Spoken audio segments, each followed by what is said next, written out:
ഒരു വീട് പാവപ്പെട്ടവർക്ക് ഒരു വീട് കൊടുക്കുന്നതിനെ കുറിച്ചിട്ടൊരു പോസ്റ്റ് ഇട്ടിട്ടുണ്ടായിരുന്നു കുറച്ച് മുമ്പ്. അപ്പോൾ അതുവഴി കുറേ അപേക്ഷകൾ വന്നു. അപ്പോൾ അതിനകത്ത് നമ്മൾ സെലക്ട് ചെയ്തിട്ട് പുതുവന്നാനിയുള്ളൊരു ഫാമിലിക്ക് വേണ്ടിയിട്ട് സ്ഥലം വാങ്ങി. ഹലോ ഗൈസ്, എല്ലാവർക്കും പുതിയൊരു വീഡിയോയിലേക്ക് സ്വാഗതം. നമ്മുടെ കൊല്ലം സുധി മരിച്ചതിന് ശേഷം കൊല്ലം സുധിയുടെ 2 മക്കൾക്ക് വേണ്ടി വീട് വെച്ച് നൽകിയ ഒരു വ്യക്തി എല്ലാവർക്കും അറിയാം. KSDC ഫിറോസ് എന്ന് പറയുന്ന ആ ഒരു വ്യക്തിയും ഒരു കൂട്ടായ്മയുടെ പേരിലാണ് അവർ ആ വീട് വെച്ച് നൽകിയത്. അതിന് സ്ഥലം നൽകിയത് ബിഷപ്പാണ്.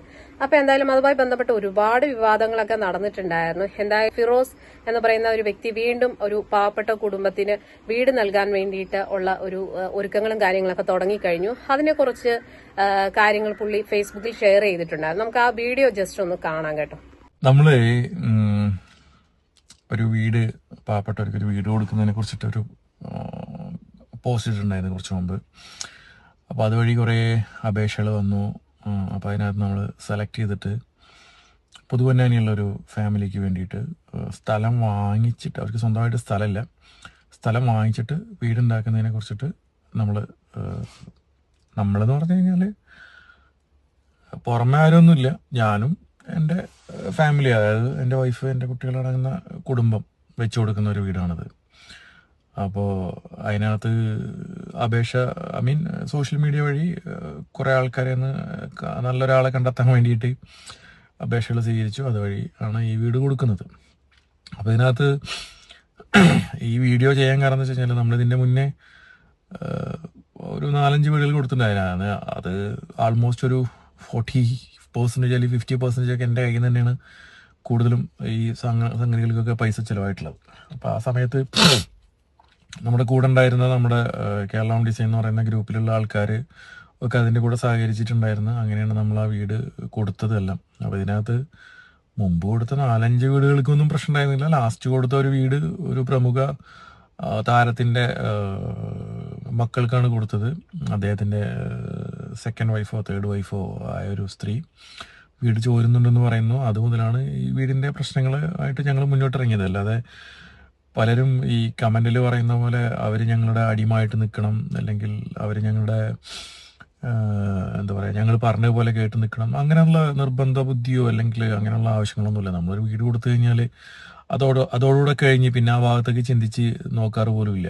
പിന്നെ പലരും പറയുന്നത് കേട്ട് ഞാനിപ്പോൾ ഈ വണ്ടി വാങ്ങിച്ചത് അല്ലെങ്കിൽ വേറെ വണ്ടി വാങ്ങിച്ചത് ഒക്കെ ചാരിറ്റി ചെയ്തുകൊണ്ട് വാങ്ങിച്ച വണ്ടിയാണ്, അതിനുള്ള പൈസ. അടിപൊളി കോമഡിയാണ്. ഈ പറയുന്ന ആരെങ്കിലും പൈസ തന്നിട്ടുണ്ടെങ്കിൽ, ഇനി പൈസ നിങ്ങൾ തന്നിട്ടില്ല വെച്ചെങ്കിലും നിങ്ങൾ വരികയാണെങ്കിൽ നമ്മൾ ഇതുവരെ ചെയ്ത എല്ലാത്തിൻ്റെയും കണക്കുകളും കാര്യങ്ങളൊക്കെ ബോധിപ്പിച്ചു തരാം. അതിൽ എൻ്റെ കയ്യിൽ നിന്ന് എത്ര രൂപ ഇറങ്ങിയിട്ടുണ്ട്, അല്ലെങ്കിൽ എന്തോരം പൈസ ഞാൻ ചിലവാക്കിയിട്ടുണ്ട് എന്നുള്ളതൊക്കെ അത് കണ്ടു കഴിഞ്ഞാൽ നിങ്ങൾക്ക് മനസ്സിലാവും. എല്ലാം ഒരു കോമൺ അക്കൗണ്ട് ഉണ്ടാക്കിയിട്ട് നമ്മൾ അതിനകത്തോട്ടാണ് ട്രാൻസ്ഫർ ചെയ്തിരുന്നതും അതിനകത്തോട്ട് നിന്നാണ് പൈസ പോയിരുന്നത്, എല്ലാം ചെയ്തിരുന്നതൊക്കെ. അത് എന്താ വെച്ചാൽ ഭാവിയിൽ ഇനി ഇതിനകത്ത് ഇതേപോലെ ഒരു ക്ലാഷ് വരണ്ട, അല്ലെങ്കിൽ ഇതേപോലുള്ള ആരോപണങ്ങൾ വന്നിട്ട് ആൾക്കാർ നമ്മുടെ പഴിചാരണ്ട എന്ന് കരുതിയിട്ട് അന്നേ എടുത്തു വെച്ച കുറച്ച് നല്ല തീരുമാനങ്ങളായിരുന്നു. പക്ഷേ ഇപ്പം നമ്മൾ ഒരിക്കലും അങ്ങനെയല്ല ചെയ്യാൻ പോകുന്നത്. ഞങ്ങൾ സ്വന്തമായിട്ട്, അതായത് ഞാനും എൻ്റെ ഫാമിലിയും സ്വന്തമായിട്ട് ഞങ്ങളുടെ പൈസ എടുത്തിട്ട് ഞങ്ങൾ ചെയ്യാനാണ് ഞങ്ങൾ പ്ലാൻ ചെയ്യുന്നത്. ഇതിനകത്തായിട്ട് അപ്പം നിങ്ങൾ വിചാരിക്കും ഞാൻ വലിയ പൈസക്കാരനാണ് അല്ലെങ്കിൽ ഭയങ്കര കോടീശ്വരനാണെന്നൊക്കെ നിങ്ങൾക്ക് തെറ്റിദ്ധാരണ.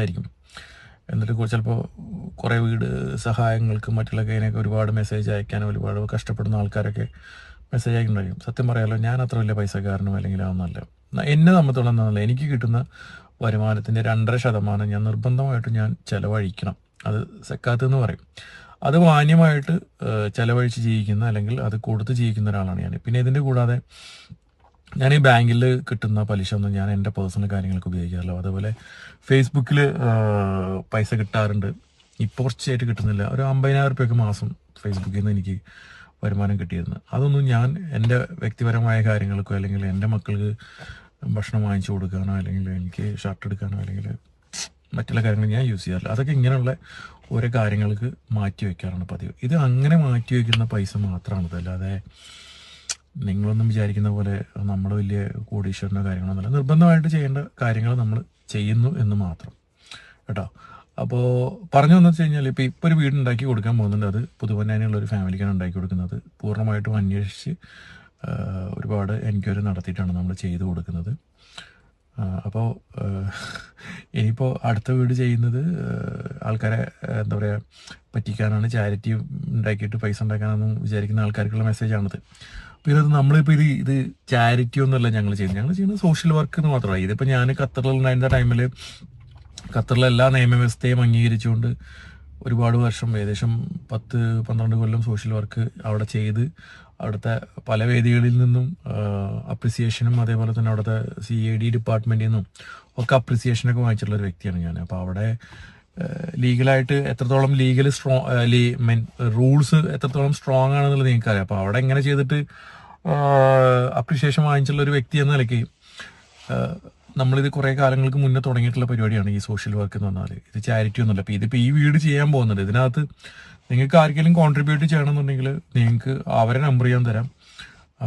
ആ സൈറ്റിൽ നിങ്ങൾക്ക് സിമെൻ്റ് ആയിട്ടോ ക്യാഷ് ആയിട്ടോ ഒരാളെ കയ്യിൽ നിന്ന് ഞാൻ വാങ്ങിക്കില്ല, ഞാനും വാങ്ങിക്കില്ല, അവരും വാങ്ങിക്കില്ല. നിങ്ങൾക്ക് വല്ല സിമെൻറ്റോ അല്ലെങ്കിൽ മെറ്റലോ വേറെ എന്തെങ്കിലുമൊക്കെ ആ സൈറ്റിൽ ഇറക്കി തരാൻ പറ്റുന്നത് നിങ്ങൾക്ക് ഡയറക്റ്റ് ഇറക്കി തരാം. അതിന് വേണ്ട ആൾക്കാരെ നമ്പർ ഞാൻ തരാം, അത്രമാത്രം. അതും ആരെയും നിർബന്ധിക്കുന്നില്ല കേട്ടോ. ആർക്കെങ്കിലും ഇതിൻ്റെ ഒരു നല്ല കാര്യം ചെയ്യുമ്പോൾ അതിൻ്റെ ഭാഗമാവണം എന്നുണ്ടെങ്കിൽ മാത്രമാണ് ഞാൻ ഉദ്ദേശിച്ചത്. ഓക്കെ, അപ്പോൾ എന്തായാലും നമുക്ക് വീട് ചെയ്തു കൊടുക്കാൻ പോകുന്ന ആ ഫാമിലി ഇപ്പോൾ താമസിക്കുന്ന വീട് എങ്ങനെയുണ്ട് എന്നുള്ള വീഡിയോ ഞാൻ ഷൂട്ട് ചെയ്തിട്ടുണ്ട്. അത് ഞാൻ ഷെയർ ചെയ്ത് തരാം. ഇവിടെ നമ്മൾ വീട് കൊടുക്കാൻ തീരുമാനിച്ചിട്ടുള്ള ആ ഫാമിലി താമസിക്കുന്ന സ്ഥലത്തേക്ക് പോകുന്ന വഴിയാണ് ഈ കാണുന്നത്. കടലിൻ്റെ തീരത്താണ് അവരുടെ വീട് ഇപ്പോൾ സ്ഥിതി ചെയ്യുന്നത്. വീടല്ല, ഒരു ചെറ്റ. ആ കാണുന്നില്ലേ, ഇതാണ് ഇപ്പോൾ അവർ താമസിക്കുന്ന വീട്. ഒരു അച്ഛനും അമ്മയും അവരുടെ 5 മക്കളും താമസിക്കുന്ന വീടിൻ്റെ ഒരു കോലമാണ് ഈ കാണുന്നത്. അപ്പോൾ ഇനി നിങ്ങളാരും പറയുമെന്ന് തോന്നുന്നില്ല. അതായത് നല്ല അന്വേഷിച്ചിട്ടല്ലേ കൊടുക്കുന്നത്, അർഹതപ്പെട്ട ആൾക്കല്ലേ കൊടുക്കുന്നതൊന്നും ചോദിക്കില്ല എന്ന് കരുതുന്നത്. ഇവിടെ ഈ ഭാഗത്തൊന്നുമില്ല. ഇവിടെ ഒരുപാട് നായ്ക്കളൊക്കെ ഉണ്ട് കേട്ടോ. ഒരു ദിവസം ഈ വീട്ടിലെ ഒരു മോളുണ്ട്, 3 വയസ്സായ ഒരു മോളുണ്ട്. ആ മോളെ ഈ വീടിൻ്റെ അവിടെ നിന്ന് കളിക്കുമ്പോൾ നായ്ക്കൾ കടിച്ചു വലിച്ച് കൊണ്ടുപോയി. എന്നിട്ട് ആ കടപ്പുറത്ത് ഇവിടെ ഇട്ടിട്ട് കടിച്ചു വലിക്കുമ്പോൾ ആൾക്കാർ ഈ കൊച്ചിൻ്റെ കരച്ചിലൊക്കെ കേട്ടിട്ട് ഓടിച്ചെന്നിട്ട് കുട്ടീനെ രക്ഷപ്പെടുത്തി. ഇതാണ് ഇവരെ വീടിൻ്റെ അകത്ത അവസ്ഥ. 5 മക്കളും ഒരു ഉപ്പയും ഉമ്മയും ഇപ്പോൾ താമസിക്കുന്ന ഒരു വീടിൻ്റെ അവസ്ഥയാണ് ഈ കാണുന്നത്. നമ്മളൊക്കെ എത്ര സ്വർഗത്തിലല്ലേ നമ്മളൊക്കെ ജീവിക്കുന്നത്. ആലോചിക്കുക ഇവരുടെ അവസ്ഥ. ഇവിടുത്തെ മെയിൻ പ്രശ്നം എന്ന് പറഞ്ഞാൽ ഇവിടുത്തെ ഗൃഹനാഥന് തണ്ടൽ വേദനയാണ്. അയാൾക്ക് ജോലിക്കൊന്നും പോകാൻ കഴിയില്ല. അവിടുത്തെ സ്ത്രീ ജോലിക്ക് പോയിട്ട് വേണം ഈ കുടുംബം മുന്നോട്ട് പോകാൻ വേണ്ടിയിട്ട്. അതിദാരിദ്ര്യം എന്ന് പറഞ്ഞാൽ അതിദാരിദ്ര്യമായ ഒരു ബുദ്ധിമുട്ടിലൂടെ കഷ്ടപ്പാടിലൂടെ ജീവിക്കുന്ന ഒരു ഫാമിലിയാണ്. എനിക്ക് തോന്നുന്നു എന്തുകൊണ്ടും നമ്മൾ കൊടുക്കുന്ന വീടിന് പൂർണ്ണമായിട്ടും അർഹരായിട്ടുള്ള ഒരു ഫാമിലിയാണിതെന്നാണ് എൻ്റെ വിശ്വാസം. ഇത് കണ്ടപ്പോൾ ഏകദേശം നിങ്ങൾക്കും ആ ഒരു ഇതുണ്ടായിരിക്കും. എന്താ വെച്ചാൽ പലരും കമൻ്റായിട്ട് വന്നിട്ടുണ്ടായിരുന്നു, അന്വേഷിച്ചിട്ടാണോ കൊടുത്തത്, അർഹതപ്പെട്ട ഫാമിലിക്കാണോ നിങ്ങൾ കൊടുക്കുന്നത്, പണ്ടത്തെ പോലെ ഒരു ചതി പറ്റരുത് എന്നൊക്കെ പറഞ്ഞിട്ടുണ്ടായിരുന്നു. നമുക്ക് എന്താണോ നമ്മുടെ ദൈവം നമ്മളിൽ തന്നിട്ടുള്ള ഇത്, അല്ലെങ്കിൽ നമ്മുടെ ഉദ്ദേശശുദ്ധി, അല്ലെങ്കിൽ നമ്മുടെ ലക്ഷ്യം എന്താണോ അത് നമ്മൾ നിറവേറ്റുക. പിന്നെ അവർ പ്രതികരിക്കുന്നത് അല്ലെങ്കിൽ അവർ പറയാൻ പോകുന്നതൊന്നും നമ്മൾ കേൾക്കാതിരിക്കുക, അല്ലെങ്കിൽ നമ്മൾ മൈൻഡ് ചെയ്യാതിരിക്കുക. നമ്മുടെ ലക്ഷ്യം നമ്മൾ തീർക്കുക, നമ്മൾ ദൈവത്തിൻ്റെ പ്രതിഫലം മാത്രം കാത്തിട്ട്. അത്രേ എനിക്ക് പറയാനുള്ളൂ.